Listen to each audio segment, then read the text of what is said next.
It's that time again, ladies and gentlemen. Welcome to the Steamship Shieldhall 2025 Dry Dock Update.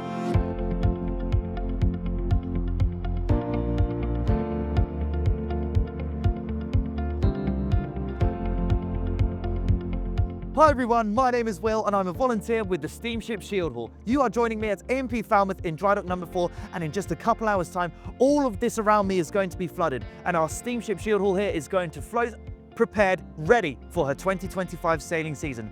However, before we get there, we've got a little bit to talk about first, namely, what have we been doing with her? Because this is the Steamship Shieldhall's 70th anniversary, her biggest year yet. How have we been preparing for it? But before we talk about what, we need to talk about why. Why do we need a dry dock? Well, the Steamship Shieldhall is 70 years old. She is an old vessel, and ships of a certain age that carry passengers are legally required once a year to go into a dry dock for examination. But more than it just being a legal requirement, we volunteers take this opportunity to really get into the heart and the belly of the ship and do documentations and examinations that we really wouldn't be able to do when the ship is in the water and are only available to us when she is high and dry out of the water, like this behind me. Over 90% of the Steamship Shieldhall is still the original vessel that was launched into the River Clyde back in 1955. However, it's only by processes like the dry dock and a lot of tender loving care from her volunteers that will keep this fine vessel at sea. Now we know what a dry dock is, let's talk about the maintenance that we achieved on board through the winter before she entered the dry dock. Over the winter, one of the key winter inspections was the complete drainage of the port boiler. The boiler was opened and all parts of the boiler were inspected for corrosion and areas of wastage. Everything was found in good working order, not only by the crew, but the MCA, who attended the bi-yearly inspection too. The engines and multiple components that make up the triple expansion system were also stripped down for MCA inspection. Once again, everything was found to be in good condition. Finally, the crew of the Shieldhall and the MCA entered and inspected various ballast tanks around the ship. Once again, with no major work needing to be done. But now on to what you really want to know. What have we achieved here in the dry dock? It all started by sailing the Steamship Shieldhall down to here, our friends at A&P Falmouth, who decided to put us in here, Dry Dock number 4. Now, Dry Dock number 4 is located directly next door to Dry Dock number 3, which is where we were last year. This dry dock is a little bit smaller, but don't get me wrong, it's still massive at 172 meters long, 26 meters wide, and 27 meters deep with a cubic capacity of 125,000 cubic meters. It still had the same effect. It made the Steamship Shieldhall, the largest of her kind in Europe, look tiny. Our entrance into Dry Dock 4 was marked by some really bad weather, but it did not dampen our spirits one bit to get rained on. The dock was very quickly drained and work started pretty much immediately in order to get the hull of the Steamship Shieldhall clean. I won't lie to you guys, a lot of us volunteers were surprised at the high levels of marine growth that were clinging to the hull, but the medium fan jet washers they've got in made very short work of all that growth, and by the following morning, the ship was already looking significantly better. With the hull now clean, we could turn our attention to other matters that needed addressing. And first on that list is actually just behind me, the port propeller. Part of our regular maintenance with the propeller involves needing to drop it off for an examination of the shaft and inspecting the propeller itself. Now we had to be very, very delicate when taking off the propeller because each of Shieldhall's propellers are made of phosphorus bronze, and as a result, each propeller weighs 1.5 tons. Now, to give you an idea of just how much that weighs, here in the UK, picture a medium-sized car or even a pickup truck. That is a lot of weight that sat right at the end of that propeller shaft. Now, some stats about Shieldhall's propellers for you. They have a 10-foot diameter, a 12-foot pitch, and during Shieldhall's trial runs in 1955, they were able to push the ship all the way up to 13 knots or 15 miles an hour. But for me, the coolest thing of all about them is the fact that they are the original propellers. That's right, these are the originals. I would have thought that somewhere over the 70-year career, Shieldhall's propellers would have been replaced, but no, they're not. These are these same propellers that entered the water with Shieldhall when she was launched in 1955. It speaks volumes about how over 90% of the ship is still the original ship that was sent into the River Clyde in 1955. Okay, we were looking here at the end of the prop shaft. Propeller sits on here. So he's got a slight taper, and then we put another keyway here, where they put it to push him out of the sticks proud. It's fingers very neatly into this keyway here. See, it's proud. And that's a key colour, which fits into the propeller, fits across that key on the tapered shaft. It's pushed up tight, tries to drive. While we're on the subject of our propellers, here's a fun fact for you. Just inside the dockyard is the Flying Angel Centre. And in the garden of the Flying Angel Centre are two propellers larger than life, but these are not just ornaments. These are the actual reserve propellers of the Steamship Shieldhall. One of them is located behind me, the other one just out of frame. They are coated in preservative, and we have no need for them because we take such good care of our original propellers. But instead of just letting them sit in a warehouse, we have loaned them to the mission so that they can sit in the garden and serve as a garden ornament so that all the dockyard workers can observe them as they enter and leave the dockyard. With the prop safely lowered and its weight supported, part of our shaft inspection involved replacing the watertight seal on the propeller shaft itself. This does beg the question of how long this brand new propeller seal should last. Now, how long's a piece of string? We don't really know the answer to that. It depends on many factors, including but not limited to the conditions in which the ship is sailing, how well maintained the seal is, and of course the age of the ship itself, which in this case is going to be a big factor because Shieldhall is 70 years old this year. However, given the last one lasted 10 years, if we set our calendars now and check back in another 10 years, we should have an answer for you then. But I just saw the best thing, which was that A&P Falmouth used a Harris hawk in order to keep the multitude of seagulls in control.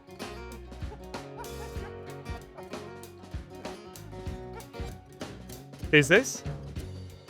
Okay, he's a male Harris hawk. A male, sorry? Male Harris hawk. Harris hawk. That's fantastic. Now, while we were dropping the port propeller, we can actually see these specialists going not only all under the ship's hull, but here we can see them going down the side of the vessel and holding a small device against the ship's skin. But what are they doing? Well, this device is vital. It actually measures the thickness of the steel all over the ship. Through the winter, this examination was conducted in areas we could only safely access while the ship was in the water. But now in Falmouth, with the ship high and dry out of the water, we could even examine areas that would normally be submerged, like under the hull here. We were able to measure the thickness of the ship's plates at different intervals all over the ship and directly write them onto the ship's plates. We are documenting the entire ship, noting every single plate of steel and documenting it for Shieldhall's preservation and future. This examination may be more important than you at home realise, because even though Shieldhall is fully certified, operational, and her steel is as strong as ever, the metal itself is not indestructible. Over her 70-year career, the Steamship Shieldhall has been permanently exposed to salt water and salt air. If left completely unchecked and neglected, this can be cause for concern on any vessel. But here on the Steamship Shieldhall, we don't allow that to happen.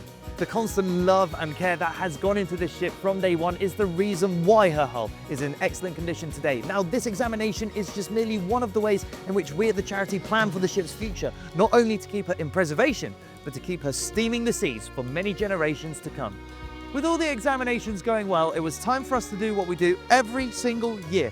We take our anchor and chain here, lay both of them out all on the dock floor to the bitter ends. With everything laid out flat, it was time to give the chain and anchor an examination, but not only that, we gave them a fresh coat of paint. My name's Charlie Smith. We're painting this bit of chain because when the anchor is taken aboard, this bit of chain is actually on deck. So it actually comes up through the hose pipe, over the gypsy and down the spurling pipe, and it's just neat and tidy to keep it good looking on the deck for all the people coming on board. I've done this one, and I've got to do the other one, and then I've got to paint these as well. Painting the anchors. Seems a bit pointless when all you're going to do is drop it on the bottom of the ocean, but there you go. It looks smart. That's all it is, really. Hi, I'm Phil Stevens, part of the deck team, and I'm painting shackle marks on the anchors. Every 15 fathoms, which is 90 feet, which is 27 meters roughly, there is a red shackle mark to tell us how much chain's gone out. And we know whether it's 1 shackle, 2 shackles or 3 shackles, etc. by the number of white links either side of the red one. So this one is the first shackle, there's 1 each side, and next up the chain is the second shackle with 2 whites each side. So this is the second shackle mark in the middle, which is red, and then 2 white ones either side, showing it's the second shackle. So that's how we identify how much chain is left this ship when we're dropping the anchor, by counting the shackle marks as they go out. Now, as work continues, some of you will have noticed that there are workers actively climbing over the side of Shieldhall and they're grinding off the ship's paint. But why do this? Because surely that's counterintuitive, right? Well, not quite so. This paint has already been worn down and it just needs professional touching up. However, the next step isn't as simple as going to a local shop, getting a bucket of paint, sticking a brush, and then just slapping paint on the side of Shieldhall. No, no, no, no. This is very special paint that actively helps with Shieldhall's preservation, and there's not just one layer of paint, there are 4. Layer number 1 is Intershield 300. It is made of aluminium and it binds directly with the steel of the ship, acting as a base layer for all the other paint that is about to be put on top of it. Layer number 2 is Intershield 300 yet again, except this time using bronze instead of aluminium. Now, the reason why we do this is for 2 reasons. Number 1, a thicker base layer means that we can help preserve Shieldhall, but reason number 2 is that the bronze acts as a visual aid. See, if we only see aluminium as a base layer, then we know that only 1 layer has been applied. However, if we see both bronze and aluminium, then we know that 2 layers have been applied, which is correct.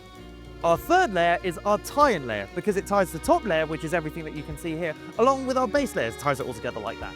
Now, this is where things are going to start to get a little bit tricky, because everything has got to be applied within a certain amount of time, and if things go wrong and things happen that are beyond our control, say weather or there's an emergency or something, whatever it may be, and the paint dries, then everything has got to start again from scratch. Base layers, the lot.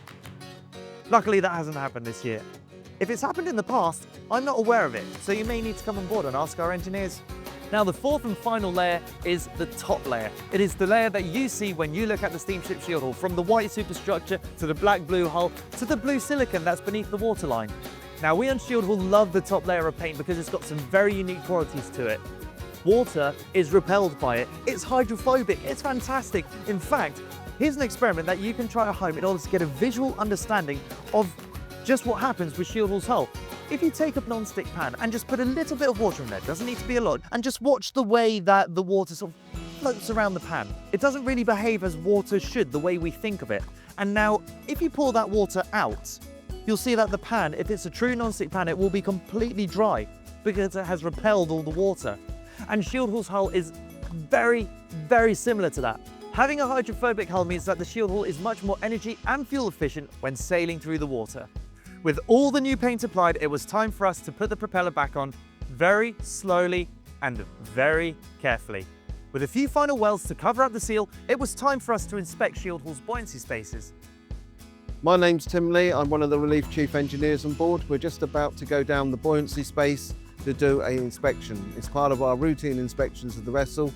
The buoyancy space is below what used to be the old cargo space, and there was just a space left empty, just to increase the buoyancy of the vessel. It's an enclosed space, so obviously we had to vent and go through a permit to work system before we could go into the space. And so today is really just going around looking at certain areas which we're monitoring. Now, any minute now, this dock is going to start flooding, and what would normally happen is Shieldhall would simply leave and then make her way back to Southampton. But this year, she's doing something a little bit different and very, very special. However, I'm going to tell you about it after I've left the dock. Hello, I'm Stephen, the Chief Officer on board the Shieldhall while we're in dry dock in Falmouth. Just talking to you about ballasting operations, which you can see behind us. So ballasting, what it is taking on water, filling up the ship and making the ship heavier. To do that, we got 2 saltwater hoses connected to the tank, and they will go inside the tank and then flooding the forward and aft of the ship and getting the weight we require to float free again. What we need to do, the weight needs to be the same as we came into the dock. We need then to make sure it's the same again when we come out the dock to avoid any issues at all, any bending, any stress moments. To do that, flood the tanks, get to the dive level, and then as we start floating up again, we'll monitor the draft marks and then float free and then sail back to Southampton. With thousands of gallons of water rushing into dry dock number 4, Shieldhall is kept constantly in check to ensure she is sitting correctly in the water. The crew are kept in a constant state of alert, just in case they are needed. But with Shieldhall sitting pretty in the water, there is nothing left to do but to continue to fill the dock all the way to the top, drop the gate, take Shieldhall under tow again, and slowly make her way out of dock number 4. Now, after leaving the dry dock, we can see that Shieldhall has berthed here at County Wharf, opposite the Maritime Museum. But Shieldhall's never docked here before, so what's the occasion? Well, the occasion is this. The MCA have very kindly granted us a one-time permit in order to take the Shieldhall under assistance up the Fowl Estuary towards the King Harry Crossing. This is just fantastic news because this is the first time that we are taking Shieldhall on a cruise directly out of Falmouth and into the Foul Estuary. Anytime we come here, it's always just straight into the dry dock. But today, we are going to be able to explore some brand new waters with our historic steamship. And from a personal standpoint, I cannot pass up the opportunity to capture some wonderful new shots and video of our beloved steamship. I mean, Steamship Shieldhall in the middle of the beautiful Cornish landscape is just an opportunity I cannot pass up, and I cannot wait to be able to share the results with you in this video.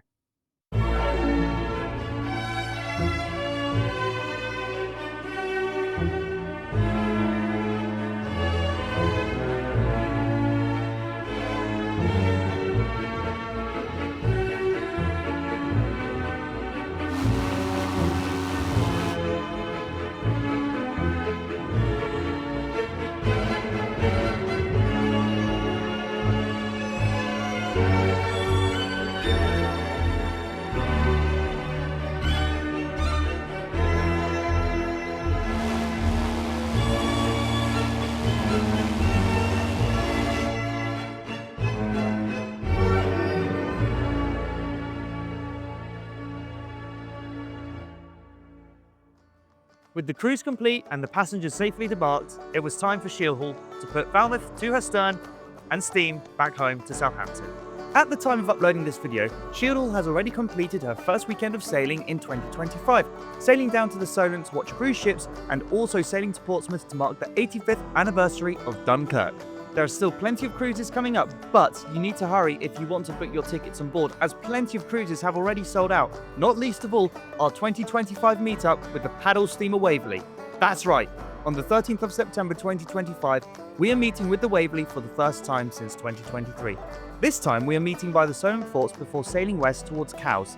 It's guaranteed to be quite the spectacle. Also in our programme, we have got a trip down to the Needles on the 15th of June. You can celebrate the height of summer by sailing down to one of the nation's most famous rock formations on the largest historic steamship operating in Europe. If that date doesn't work for you, we also have our pool cruises, which are selling out fast. We plan to sail out of Poole towards the Needles, but also the following day, we sail from Poole past Swanage and down towards Dancing Ledge. You can see one of the world's most historic coastlines from one of the country's most historic ships. Please visit the Steamship Shieldhall website and see what takes your fancy. Now, before the Steamship Shieldhall departed Falmouth for Southampton, we as the crew and volunteers, we wanted to do something unique. We wanted to leave our mark here in Falmouth. We wanted to leave something behind that said Shieldhall was here. But what could we leave and where? Well, we found this on board. This is a decommissioned life ring, and all of us that were involved in the dry dock this year have taken the liberty of signing it. And what we have done, we have donated this very life ring to a local pub that we like to frequent. And so, if you're a local in the area or even just visiting, have a look in some of the local pubs and see if you find this life ring. And if you do, then please let us know in the comments below. And while you're at it, please remember to subscribe to the Steamship Shieldhall to be notified about when we post our videos and shorts. My name's Will, and on behalf of the entire Steamship Shieldhall charity, thank you very much for watching.